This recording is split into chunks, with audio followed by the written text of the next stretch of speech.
Hi అండి, నేను మీ Deepti. Welcome back to mom's kitchen. అందరు ఎలా ఉన్నారండి? నేనైతే చాలా బాగున్నాను. మీలో ఎంతమందికి ఎండి రొయ్యల కూర అంటే ఇష్టమండి? నాకైతే చాలా ఇష్టమండి. ఎండి రొయ్యలు దోసకాయ, అలాగే ఎండి రొయ్యలు వంకాయ, ఎండి రొయ్యలు బీరకాయ, అలాగే ఎండి రొయ్యలు అరటికాయ. ఇవేనేంటండి, ఇంకా చాలా చేసుకోవచ్చు. అయినా ఎండి రొయ్యలు ఇష్టపడని వాళ్ళు ఎవరుంటారు చెప్పండి? ఇవాళ నేను చూపించబోయే రెసిపీ ఏంటంటే ఎండి రొయ్యలు అలాగే అరటికాయ కర్రీ ఎలా చేయాలో చూపిస్తానండి. దీనికోసం ముందుగా అయితే 2 అరటికాయలను తీసుకోవాలి, పచ్చి అరటికాయలని. వీటినైతే ఇలా చిన్న చిన్న ముక్కల కింద కట్ చేసుకుని పక్కన పెట్టుకోవాలి, వాటర్లో వేసుకుని పెట్టుకోవాలండి. అలాగే ఒక 5-6 పచ్చిమిరపకాయలని ఇలా పొడుగ్గా కట్ చేసుకోవాలి. ఒక టమాటాని ఇలా చిన్న ముక్కల కింద కట్ చేసుకోవాలి. అలాగే ఒక 2 ఉల్లిపాయలను కూడా కట్ చేసుకోవాలండి. ఎండు రొయ్యలను అయితే ఇలా మంచిగా క్లీన్ చేసుకుని ఒక్క 10 నిమిషాల పాటు వాటర్లో అయితే నానబెట్టుకోవాలి. ముందుగా ప్యాన్ తీసుకుని దీంట్లో ఒక 3 టేబుల్ స్పూన్స్ వరకు ఆయిల్ వేసుకోవాలి. ఆయిల్ అనేది కొద్దిగా హీట్ అయిన తర్వాత దీంట్లో అయితే ఎండు రొయ్యలు వేసుకుని ఫ్రై చేసుకోవాలండి.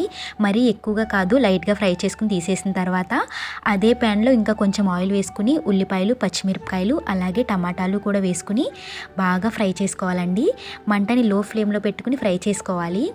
ఇవి ఈ విధంగా ఫ్రై అవుతుండగా దీంట్లో మీ టేస్ట్కి సరిపడా కల్లుప్పు వేసుకోవాలండి. కల్లుప్పు వేసిన తర్వాత ఒక 1/2 టేబుల్ స్పూన్ వరకు పసుపు కూడా వేసుకోవాలి. ఇవన్నీ వేసిన తర్వాత మొత్తం బాగా మిక్స్ చేసుకోవాలి. ఈ ఉల్లిపాయలు, టమాటాలు బాగా మగ్గిన తర్వాత దీంట్లోనే అరటికాయ ముక్కలు కూడా వేసుకుని బాగా ఫ్రై చేసుకోవాలండి. ఈ విధంగా కొంచెం మగ్గుతూ ఉండగా దీంట్లోనే ఫ్రై చేసుకుని పక్కన పెట్టుకున్న ఎండి రొయ్యలు కూడా వేసుకోవాలి. వీటిలోనే ఫ్రెష్గా ఉన్న కరివేపాకు అయితే ఒక 2 రెమ్మల పాటు కరివేపాకు వేసుకోవాలండి. కరివేపాకు వేసిన తర్వాత మొత్తం బాగా మిక్స్ చేసుకుని మీ కారానికి సరిపడా కారం అయితే వేసుకోవాలండి. నేనైతే ఒక 2 టేబుల్ స్పూన్స్ వరకు కారం అయితే వేసుకున్నానండి. కారం వేసిన తర్వాత మొత్తం బాగా మిక్స్ చేసుకుని ఒక 5 నిమిషాల పాటు బాగా కుక్ అవనివ్వాలి. ఇప్పుడైతే దీంట్లోనే ఒక గ్లాస్ వాటర్ వేసుకోవాలండి. హాట్ వాటర్ వేసుకోండి. హాట్ వాటర్ అయితే ఫాస్ట్గా కుక్ అయిపోతుంది.